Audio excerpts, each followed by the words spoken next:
영리한 토끼는 살아남기 위해 세 개의 굴을 판다고 합니다. 교토 삼굴이라고 하죠. 격동의 대한민국 현대사 속에서 이 고사성어를 몸소 실천하며 권력의 정점에서 무려 10년을 버틴 남자가 있었습니다. 별 볼 일 없던 무명 하사에서 청와대 2인자의 자리까지 사람들은 그를 피스톨 박이라고 불렀습니다. 그는 박정희 대통령의 절대적 신뢰라는 첫 번째 굴을 팠고 누구도 범접 못할 공포의 경호 시스템이라는 두 번째 굴을 완성했습니다. 그리고 자신과 가족의 안위를 위해 그 누구도 침범하지 못할 권력의 세 번째 굴을 완성했습니다.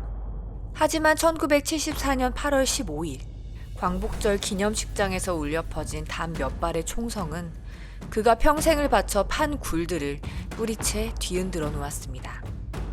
유경수 여사의 서거, 경호실장으로서의 완벽한 실패.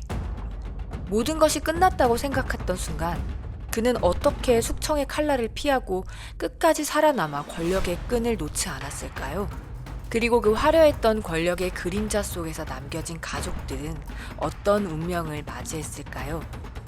오늘은 하사 출신 경호실장 박종규의 교활하리만큼 치밀했던 생존 전략과 그 화려했던 권력 뒤에 남겨진 가족들의 못다한 이야기를 추적합니다.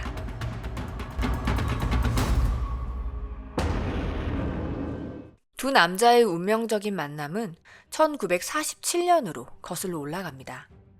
일본 육군 항공학교를 졸업하고 이제 막 하사로 군생활을 시작한 혈기왕성한 청년 박종규. 그는 육군본부 정보국에서 자신의 인생을 송두리째 바꿀 상관 박정희 소령을 만나게 되죠. 하지만 당시의 박종규는 우리가 아는 냉철한 피스톨 박과는 거리가 멀었습니다. 의욕은 넘쳤지만 그만큼 사고도 잦았죠. 그러던 어느 날 그는 군인으로서 치명적인 실수를 저지르고 맙니다. 한 달치 정보 활동비 전액을 단 하룻밤 술자리에서 탕진해버린 것입니다. 군법 회의에 회부되어 파면을 당해도 할 말이 없는 절망적인 상황이었죠. 고개를 떨군 박종규 앞에 나타난 박정희는 뜻밖의 반응을 보입니다. 징계나 불호령 대신 돈을 다 썼다고 한 달 내내 놀 수는 없지 않느냐면서 다시 일하라는 툭 던지는 듯한 유머와 조용한 포용을 건넨 것입니다. 자신을 소모품이 아닌 끝까지 믿어줄 사람으로 대우해준 상관의 그 한마디에 박종규의 가슴은 무너져 내렸습니다. 그날 이후 박종규는 이 사람을 평생의 주군으로 모시겠노라 맹세합니다. 박정희는 한 걸음 더 나아갔습니다. 부사관으로 머물기엔 아까운 인재라며 그에게 배움의 길을 권유한 것입니다. 주군의 명이라면 지옥이라도 마다하지 않을 각오가 된 박종규는 그날부터 밤마다 책상 앞에 앉았습니다. 중학교 영어 교과서부터 시작해 독학으로 영어는 물론 독일어와 프랑스어까지 파고든 끝에 그는 마침내 장교 임관에 성공합니다. 술값 한 번의 실수로 시작된 인연이 배움을 무기 삼은 엘리트 호위무사로서의 변모로 이어진 것입니다. 대한민국 현대사를 뒤흔들 두 남자의 강력한 동맹은 그렇게 한 상관의 너그러운 배려와 한 부하의 지독한 충성심 위에서 굳건하게 뿌리를 내리는 순간이었습니다. 1961년 5월 16일 새벽, 박정희 소장이 역사의 방아쇠를 당겼습니다. 탱크가 한강 다리를 건너던 그 순간 박정희의 가장 가까운 자리를 지킨 인물이 바로 박종규 소령이었습니다. 시청 앞 광장에서 찍힌 한 장의 사진. 박정희의 오른쪽엔 박종규, 왼쪽엔 차지철. 사람들은 이 두 남자를 이렇게 불렀습니다. 좌지철, 우종규. 정변 당시 박종규의 임무는 장면 총리를 검거하는 것이었습니다. 총구를 앞세워 반도 호텔의 문을 박차고 들어갔지만 총리는 이미 피신한 뒤였습니다. 그러나 진짜 승부는 다른 곳에서 펼쳐졌습니다. 미국의 승인 여부가 정변의 성패를 가르던 그 새벽, 미 CIA 한국 지부장 드실바의 전화를 받은 박종규는 유창한 영어로 정변의 정당성을 설명했고 미군의 즉각적인 개입을 막아냈습니다. 밤마다 영어 교과서를 붙들던 그 시간이 바로 이 순간을 위한 것이었습니다. 이것이 바로 박종규가 판 첫 번째 굴, 즉 박정희 대통령의 대체 불가능한 신뢰였습니다. 단순히 총만 잘 쏘는 부하가 아니라 대통령의 의중을 세계에 전달할 수 있는 지략까지 갖췄음을 증명해낸 것입니다. 이후 박종규는 1964년 경호실장에 오르며 피스톨 박의 시대를 열었습니다. 군 장성도 장관도 그 앞에서는 말을 아껴야 했던 10년 3개월, 그의 전성시대가 시작된 것입니다. 대한민국 헌정 사상 가장 오랜 시간 동안 그는 대통령의 그림자로 존재했습니다. 하지만 아무도 그를 단순한 경호원이라고 부르지 않았습니다. 그는 청와대 2인자였고 모든 관료를 벌벌 떨게 만드는 공포의 지휘자였습니다. 사람들은 그를 피스톨 박이라고 불렀습니다. 단순히 총을 잘 쏴서가 아니었습니다. 그의 권력이 총구만큼이나 차갑고 무자비했기 때문입니다. 이것이 바로 박종규가 설계한 두 번째 굴, 즉 누구도 범접할 수 없는 공포의 경호 시스템이었습니다. 당시 장관도 장성도 박종규 앞에서는 고양이 앞에 쥐 신세였습니다. 박 대통령이 라이터 불길에 놀랐다는 이유만으로 전북 도지사를 조용히 불러내 뺨을 때리고 발길질을 했습니다. 경호실 예산을 삭감하려던 총무처 차관은 10분간 무자비하게 구타당했습니다. 심지어 나는 새도 떨어뜨린다던 중앙정보부장 김영욱의 방에 권총을 들고 쳐들어가 길을 꺾어버렸습니다. 국가정보기관의 수장조차 그의 앞에서는 한낱 이름에 불과했습니다. 그의 권력은 폭력에만 머물지 않았습니다. 그는 대통령의 사생활을 관리하는 이른바 채용사 역할을 자처하며 박정희의 눈과 귀를 완전히 독점했습니다. 대통령이 고속도로를 지나며 무심코 던진 한마디, 학교가 안 보이네. 그 말 한마디에 즉시 거대한 탑을 세워 학교가 보이게 만들 정도였습니다. 대통령의 말은 곧 신의 계시였고 그 계시를 가장 먼저 받아 실행하는 자가 바로 박종규였습니다. 그야말로 박종규의 전성기는 곧 청와대의 전성기였습니다. 하지만 산이 높으면 골이 깊은 법이죠. 무소불위의 권력을 휘두르던 그에게도 감히 넘지 못할 산이 하나 있었습니다. 바로 청와대의 안주인 유경수 여사였습니다. 두 사람의 관계는 처음부터 불편했습니다. 박종규는 유 여사를 만나는 것을 두고 스스로 이렇게 표현했다고 합니다. 도살장에 끌려가는 기분. 그만큼 두려워하고 그만큼 싫어했습니다. 갈등의 뿌리는 깊었습니다. 유경수 여사는 오랜 시간 대통령의 사생활 문제로 마음고생을 해왔습니다. 그런데 바로 그 자리에서 박종규가 대통령의 술자리를 챙기고 여성을 섭외하는 역할을 하고 있었습니다. 유 여사는 어느 날 박종규를 직접 불러 이렇게 꾸짖었다고 합니다. 박 실장, 각하를 망칠 작정입니까? 이 한마디 안에는 분노도 경고도 그리고 절박함도 모두 담겨 있었습니다. 유 여사는 경고에서 그치지 않았습니다.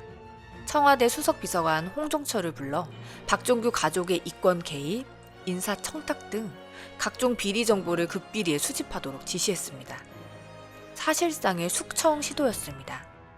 그리고 그 정보가 대통령에게 보고되었다는 사실을 알게 된 박종규는 이성을 잃었습니다. 권총을 든 채 홍종철의 방으로 난입했습니다. 격렬한 언쟁, 몸싸움, 그리고 총성. 홍종철은 다리에 총상을 입고 병원에 실려갔습니다.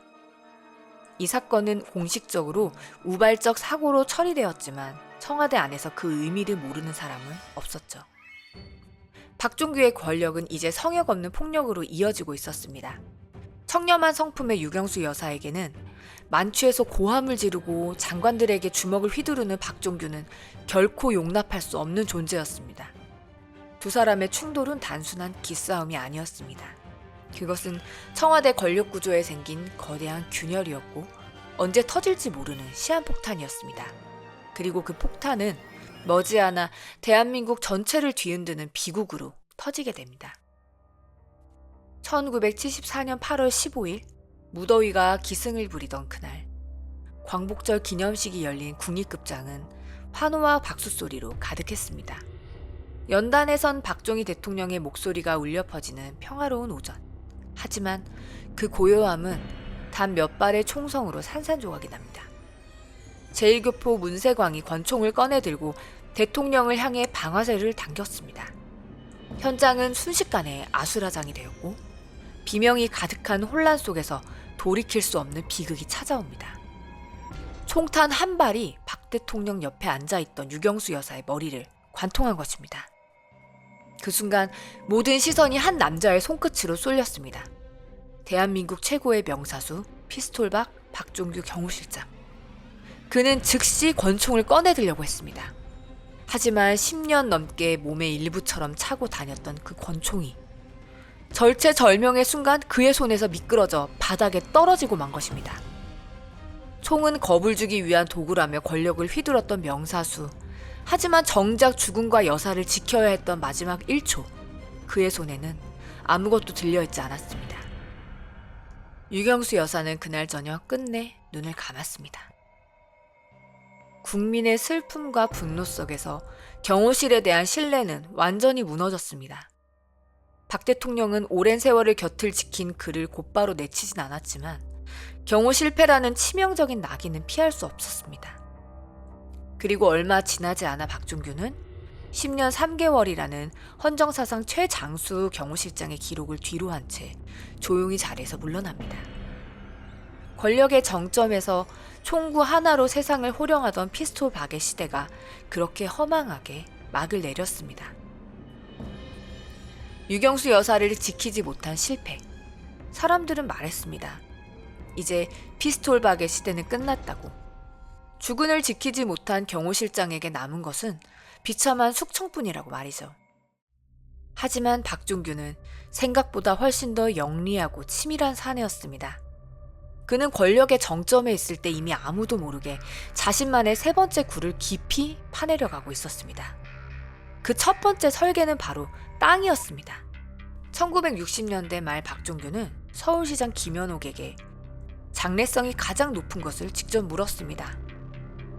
탄천 서쪽, 지금의 강남구 일대가 지목되자 그는 즉시 움직여 땅을 사들이기 시작했습니다.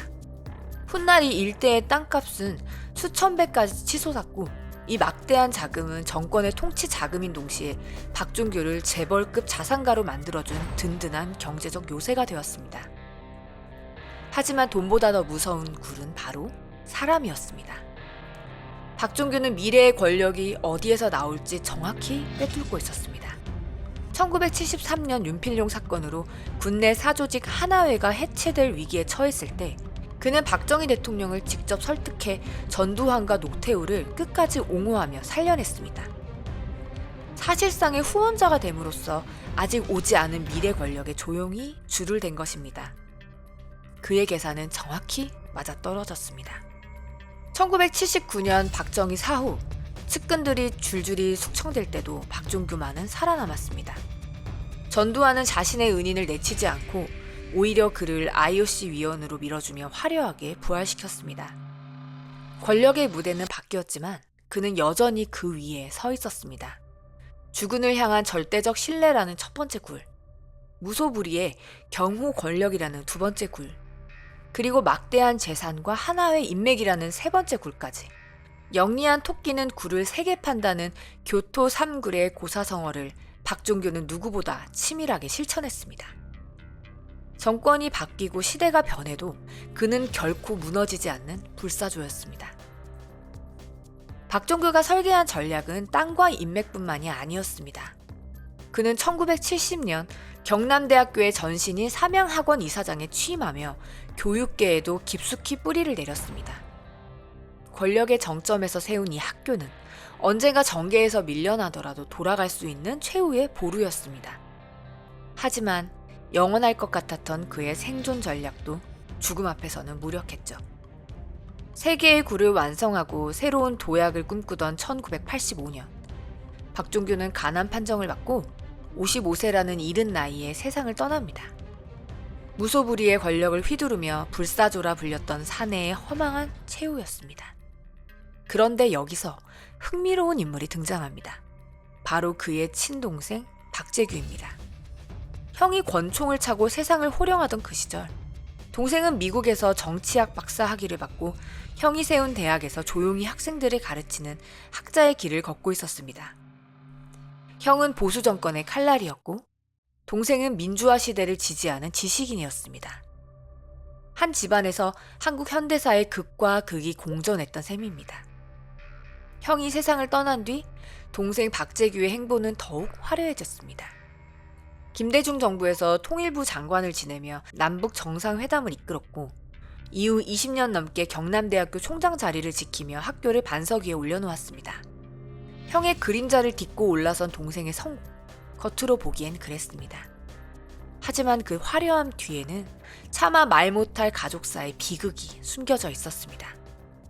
2009년 박종규의 아들이 숙부를 향해 충격적인 폭로를 터뜨립니다. 숙부가 아버지가 세운 학교를 강제로 빼앗았다는 주장이었습니다. 그는 숙부가 부모님 묘소의 비석에서조차 아버지의 경력을 지워버렸다며 아버지를 2번 죽이는 것이나 다름없다고 절규했습니다. 이 싸움은 결국 법정 싸움으로 번졌습니다. 그리고 조카는 허위사실 유포 혐의로 구속되는 비참한 결말을 맞이합니다.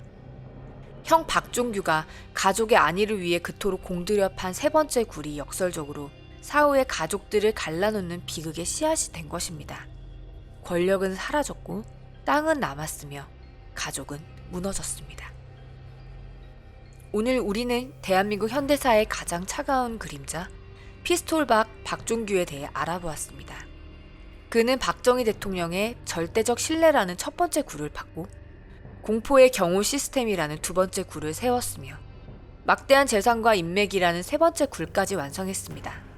하지만 1985년 그가 공들여 쌓은 모든 성벽은 간암이라는 질병 앞에서 허무하게 무너져 내렸습니다. 정작 그가 가족을 위해 파놓았던 마지막 굴이 사후에는 가족들을 갈라놓는 비극의 씨앗이 되었다는 사실은 우리에게 권력의 덧없음을 다시금 일깨워줍니다. 영리한 토끼는 굴을 3개 판다지만 그 굴이 결국 자신을 가두는 감옥이 되진 않았을까요? 하사 출신으로 2인자의 자리까지 올라 끝까지 살아남은 박종규. 여러분은 그의 삶이 독보적인 집념이라고 보시나요? 아니면 치밀한 교활함이라고 보시나요? 특히 유경수 여사 서거라는 실책 뒤에도 그가 건재했던 진짜 이유가 무엇일지 여러분의 생각을 댓글로 들려주세요. 오늘 이 기록이 여러분께 작은 울림이 되었다면 구독과 좋아요 꼭 부탁드립니다. 박종규가 파놓은 3개의 굴은 단순히 자신의 생존만을 위한 것이 아니었습니다. 그는 박정희 대통령의 가장 은밀한 비밀을 지키는 청와대의 자물쇠이기도 했죠. 당시 대한민국을 발칵 뒤집어 놓았던 정인숙 피살 사건. 그 비극적인 현장 뒤에서 권력의 치부를 덮기 위해 가장 바쁘게 움직였던 인물 역시 박종규였습니다. 피스톨 박이 끝까지 침묵하며 지키려 했던 그날의 진실은 무엇일까요? 권력의 가장 어두운 곳에서 벌어진 정인숙 피살 사건의 전말이 궁금하시다면 이어지는 추천 영상을 확인해 주시기 바랍니다. 이 격동의 시대를 견디며 살아온 모든 분들께 존경과 감사의 마음을 전합니다. 지금까지 격동의 시대였습니다. 감사합니다.